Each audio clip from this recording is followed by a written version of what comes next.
Hello students, welcome back to my channel. Today I am going to give you 9 latest defense updates. Number 1, Navy likely to opt for uptuned engine for DBMRH, that is deck-based multi-role helicopter. At the beginning of this year, Safran Helicopter Engines and Hindustan Aeronautics Limited collaborated to sign a work share agreement for jointly developing the engine that will power the upcoming 13-ton Indian multi-role helicopter and its naval version, the deck-based multi-role helicopter. Next, Astra Mk2, 15 units to be procured for further trials. The DRDO has recently released a tender for the casting of propellants and supply of casted dual-pulse rocket motors for the Astra Mk2 missile. The tender specifies a requirement for 15 units to be delivered within the next 7-8 months.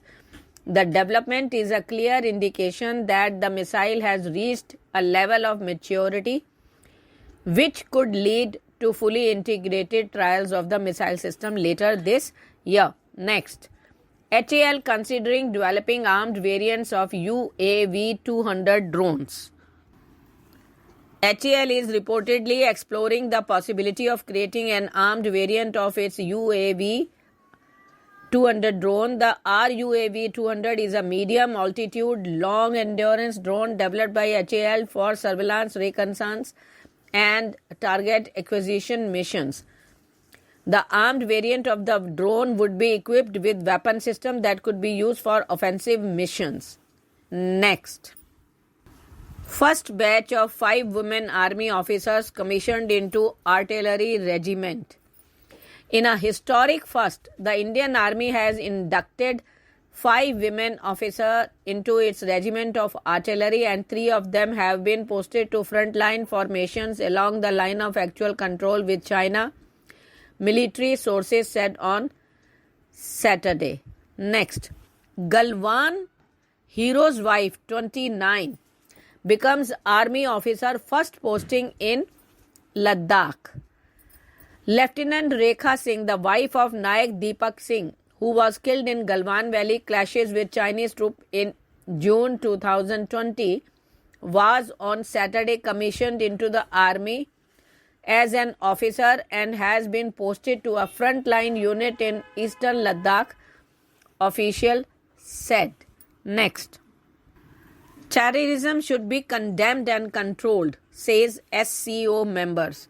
The member countries of Shanghai Cooperation Organization on Friday came up with an unanimous resolution that terrorism in all its forms should be condemned and controlled. Defense Secretary Giridhar Armane said, adding that India, as the chair of SCO this year, will ensure a safe and secure future. Next, Russia likely to agree to deliver 4th S-400 Regiment to India. Earlier this year, Russia delivered the 3rd S-400 Triumph self-propelled surface-to-air missile, that is SAM system, to the Indian Air Force. However, Russia has indicated that the supply of the remaining 2 systems expected to be delivered by the end of 2023 may be delayed due to pending payment issue from India. The 2 countries have yet to come up with an alternative payment system after Russia was removed from the American-backed SWIFT system. Next, Pakistan to receive Mi-17 helicopter engines and spares from Ukraine in exchange for ammunition. Pakistan refuted claims of providing ammunition to Ukraine amid its conflict with Russia, reiterating its stance of maintaining strict neutrality. However, according to a report by Economic Times, Ukraine is set to provide Mi-17 helicopter engines and spare parts to Pakistan military as part of a deal for Pakistan military assistance to Ukraine. How Russian oil is still powering Europe's cars with help from India.